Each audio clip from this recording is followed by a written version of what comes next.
अस्सलाम वालेकुम। मोहम्मद अज़ीज़ सिद्दीक़ अपने प्रोग्राम मैच व्यूज़ के साथ हाज़िर खिदमत है।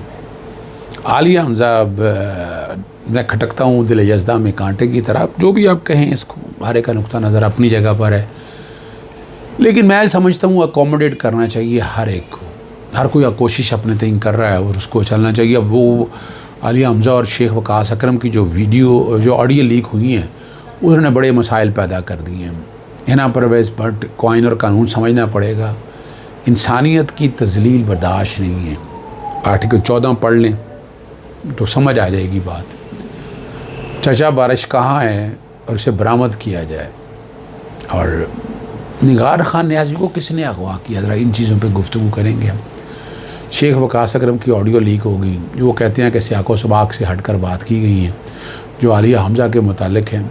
और अली अमीन के ख़िलाफ़ जो है अक्टूबर नवंबर के एहतजाज की तनकीद ज़रूर होनी चाहिए, लेकिन उसको खान ने अभी तक नहीं हटाया।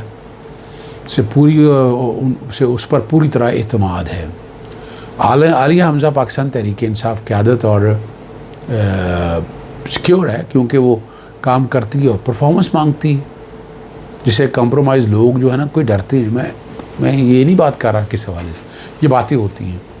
आलिया हमज़ा को भी ओपन ट्वीट करने से बेहतर था कि ये बात खान तक पहुंचाती। मैं भी ये कहना चाहता हूँ, और ताकि सारे इकट्ठे होकर चलें। ये डिवाइड एंड रूल की पॉलिसी से बचना है आपको। यहाँ हालात ऐसे बनाए जाएंगे कि आपके लिए डिवाइड एंड रूल के हालात पैदा किए जाएंगे। आपको बचना है, डिवाइड एंड रूल से बचना है। और पहले ही तकसीम ने मज़ीद तकसीम बढ़ती जा रही है। अली अमीर ने अपनी प्रेस कॉन्फ्रेंस में रेड लाइन क्रॉस की है, जिसको इस्टेब्लिशमेंट का ज़ीरो टॉलरेंस है। ठीक है ना जी। ऑडियो लीक्स जो है ना मंसूर अली ख़ान ने शेयर की हैं, जिनके मुताबिक शेख वकास अकरम साहब आलिया हमज़ा को इन्फॉर्म कर रहे हैं कि वो लाहौर में होने मीटिंग में नहीं आ सकते। और शेख वकास अकरम कहते हैं कि किस किस्म की खातून हैं आपसे जो बात की जाए सियाको सबाक से हटकर मीडिया को बता देती हैं। आप इतने मीडिया के भूखे हैं, जो बात कहना चाह रहे हैं।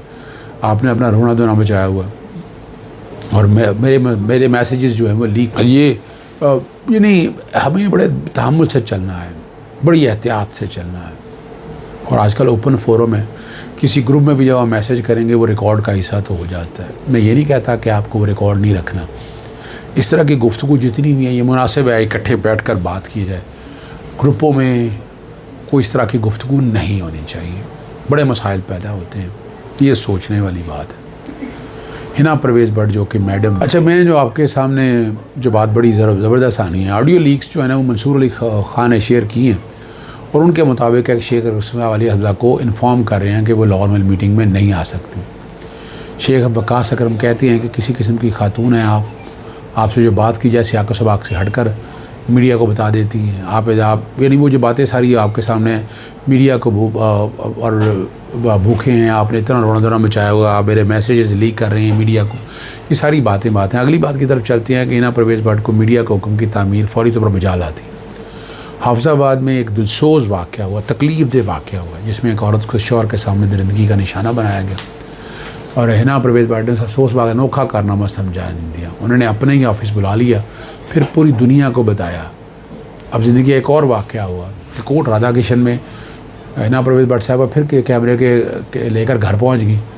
एक पुलिस भी मौजूद है, इखलाकी पस्ती है, और पर्दा रखना नहीं आता, कानूनी बात नहीं करते।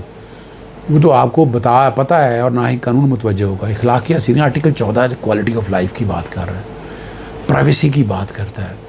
आपको एक्सपोज नहीं करना चाहिए। कल कितनी तकलीफ़ होगी, कितनी दिक्कत होगी।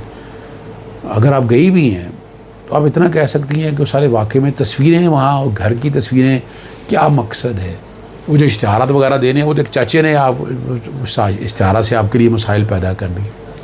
सहाफ़त आज़ाद है, जी हाँ सहाफ़त आज़ाद है, मगर जब सवाल पूछेंगे होंगे, जब सवालात अलीमीन गंडापुर से पूछते होंगे, जब वो बारी आती है तो नए कवानीन तराश लिए जाते हैं। उनसे सवाल ही नहीं हो सकता, कुछ नहीं हो सकता, तो पीका एक्ट लगा दिया जाता है।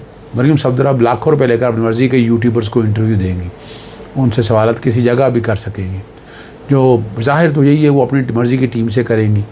बहुत जल्द या तो नए चारे सामने आएंगे या फिर वही उभरेंगे जो हुकूमत के साथ हैं। अब CM साहिबा तो असली आज़ाद मीडिया के सामने आना पसंद नहीं करती। और मामला सख्त हो तो फिर वो आज़मा बुखारी साहिबा आगे आ जाती हैं। चाचा बारिश की गालम गलोच वाली वीडियो का मामला जो है, शहरी साजिद जौहर टाउन पुलिस की हिरासत में है। साजिद के बेटे उमर ने वालिद की बाजियाबी के लिए अदालत से रुजू कर लिया। अब चाचा बारिश की गालम गलोच वाली वीडियो तो अब मामला आप लोगों के सामने मौजूद है। फिर उसकी एक वीडियो जो माफ़ी मांगने के हवाले से मोहिना परवेज़ भट्ट साहबा ने गालबन डाल दी, और चाचा की फ़र्क सिर्फ इतना है कि वो वीडियो लाखों में चली गई है। कई लोगों ने सवाल कर दिया कि नवाज़ शरीफ के मुकाबले में चाचा को इलेक्शन लड़ना चाहिए, यानी वो इतना वायरल हुआ है। यानी आप अंदाज़ा लगाएं कि ये वाईफाई का ज़माना या सोशल मीडिया का ज़माना कहाँ से कहाँ ले जाता है चीज़ों को, और वहाँ आप अरबों रुपये के इश्तिहार दे के अपनी पोजीशन बनाते हैं, लेकिन दूसरी तरफ जो है सोशल मीडिया ने आपको कितनी आसानी से एक्सेस दे दी है कि आपकी बात ही और है, आप कहाँ से कहाँ पहुँच जाते हैं, आपको अंदाज़ा ही नहीं है इस बात का। ये बड़ा फ़र्क है। अब जो चाचा का बेटा है शहरी साजिद जो है, चाचा का नाम है, जौहर टाउन पुलिस की हिरासत में है। उसके बेटे ने वालिद की बाजियाबी के लिए अदालत से रुजू कर लिया, और मौक़िफ़ के मुताबिक जौहर टाउन पुलिस ने, कहते हैं उनके वालिद को 2 दिन से हब्से बेजा में रखा हुआ है, और वो तस्वीर भी एक वायरल हुई। यहाँ ये बात आपके सामने बड़ी वाज़ेह तौर पर है कि लाहौर हाई कोर्ट के ऑर्डर के मुताबिक ज़ेर हिरासत मुलज़िम का वीडियो बयान वायरल नहीं किया जा सकता, जो पुलिस ने कर दिया। अब साजिद नामी शख्स ने आज अदालत में भी पेश किया गया। यहाँ ये मसला नहीं है कि गाली दी जाए, मसला नहीं है किसको दी जा रही है, ठीक है ना जी। और इमरान खान के बारे में कहाँ क्या क्या वो अब तस्वीरें बड़ी सामने आती हैं। कोई आयरलैंड से बंदा है, कोई पाकिस्तान जो लाहौर से कोई बंदे हैं, उन सब के ज़ुबान के लहजे के बारे में अब लोग बात करते हैं, और हर कोई ज़्यादा देखते हैं कि क्या और फिर उनको गले लगाते हैं, फिर उनके फॉलो करने वाले कौन लोग हैं, तो फिर बातें तो होंगी। फिर बराबरी की सतह पे रखें ना बात को। आप अगर हुकूमत में आपने पर्चा नहीं देना अपने लोगों के ख़िलाफ़, और ये वक्त जैसे भी है बदलेगा, पता चल जाएगा आपको क्या। और याद आपको रखना चाहिए, तुमसे पहले भी यहाँ एक शख्स तख्त नशीन था, उसको भी अपने खुदा होने पर उतना ही यकीन था। ये रिकॉर्ड है। कोई ठहरा जो लोगों के मुकाबल तो बताओ वो कहाँ हैं जिन्हें नाज बहुत अपने तई था। मोहसिन बेग भी अब बोल पड़े आज। FBR हर फैक्ट्री पर अपना एक मुलाजम बैठा दिया, यह कारोबारी हरासगी है। FBR ख़ुद एक बता रहे करप्ट इदारा है, कारोबारी तबके के लिए आसानियाँ पैदा करें। टैक्स की शरह बढ़ानी है तो मरहलावार बढ़ाएँ, यकदम 35%, 50% या 100%। इससे टैक्स लेने की कोशिश करेंगे तो अपने कारोबार समेत ज़मीन बोझ हो जाएगा। और एक मॉडल आपने देखा वो बड़ा पॉपुलर हुआ मारगल रोड पर, और कपड़े से डाम दिया गया। और वायद और बात की जाए तो वो वाहियात ज़रूर है, मगर इसे हुकूमत की और मुल्क की तरक्की का रास्ता भी बताती है। ये भी ज़रा जिंदा बताइएगा। 4 दिन कबल डिजिटल मीडिया के दोस्त निगार खान न्याजी की बाजी में इस्लामाबाद हाई कोर्ट से रुजू, और वहाँ अदालत के सामने ये बात रखी गई है कि अदालत में पेश किया जाए, लापता करने वाले अफराद के खिलाफ कार्रवाई की जाए।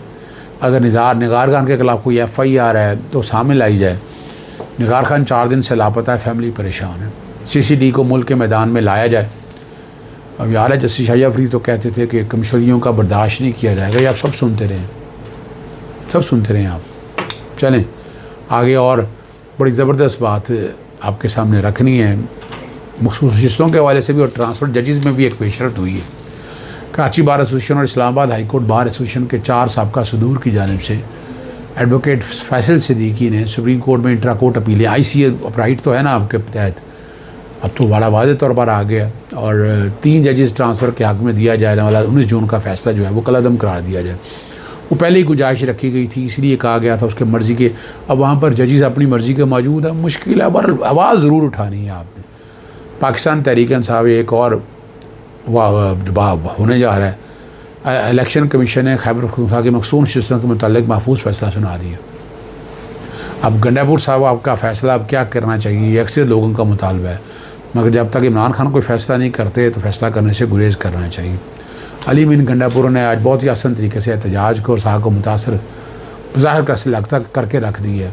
हबीब अकरम के मुताबिक खैबर पख्तूनख्वा से आने वाले एक साहब ने जब हम वहाँ से चले गए तो किसी को कुछ नहीं पता था कहाँ जाना है। वज़ीर ने कहा कि मेरे पीछे पीछे चले आएँ। जब वो लाहौर पहुँचे तो मिर्ज़ा अफरीदी के फार्म हाउस पर जा पहुँचे। ये देखकर कई MNAs और MPs ने सख्त लहजे में कहा कि हम मिर्ज़ा अफरीदी को सेनेटर बनवाने आए हैं। और अली बिन गंडापुर ने 90 दिन की तारीख देकर भी एहतजाज का मोमेंटम ख़राब कर दिया। अभी 90 दिन का मैंने जो बात कल की थी वो आज आपके सामने आ गई। मौलाना ज़ियाउर रहमान जो कि मौलाना फजल रहमान के भाई, उनका कहना है कि मेरी हसरत है कि वो वीडियो रिलीज़ हो जाए। ये बताते हैं कि जिनमें अब उन इस्टेब्लिशमेंट के पाँव पड़ रहे थे। अब आप अपने लीडर इमरान खान की आलिया बुशरा बीबी और लीमा खान को गालियाँ दे रहे थे। इमरान खान की तहरीक को आपने खुद नाकाम बनाया, वर्कर्स को छोड़कर पेशावर गए। बाद लोग ये भी कहते हैं कि अली बिन गंडापुर ने बुशरा बीबी को जेल, अब ये बातें बहुत सी होती हैं, मैं इन बातों में नहीं जाना चाहता, लेकिन बुशरा बीबी बहुत तकलीफ़ में है, बहुत मुश्किल बर्दाश्त कर रही है सारी बात को। और ज़ुबैर अली खान के मुताबिक अली बिन गंडापुर सेनेट के उम्मीदवार की फहरिस्त से मुराद सईद का नाम भी निकाल दिया और मुराद सईद के मुतबादिल उम्मीदवार अज़हर मशवानी का नाम भी फहरिस्त से खारिज आ गया। इरफान सलीम और खुर्रम ज़ीशान भी सेनेट की फहरिस्त से निकल गए। बैरिस्टर गौहर ने अब ये कहा यही जा रहा है कि क्लाइंट फैज़ल रहमान को सेनेट के उम्मीदवारों की लिस्ट में शामिल करते हैं। अब ये बातें बहुत सी होती हैं, मैं इन बातों में नहीं जाना चाहता, लेकिन ये सारी बातें इमरान खान से डिस्कस करना बहुत ज़रूरी है। इजाज़त चाहता हूँ। अस्सलाम वालेकुम, अल्लाह हाफ़िज़। पाकिस्तान जिंदाबाद।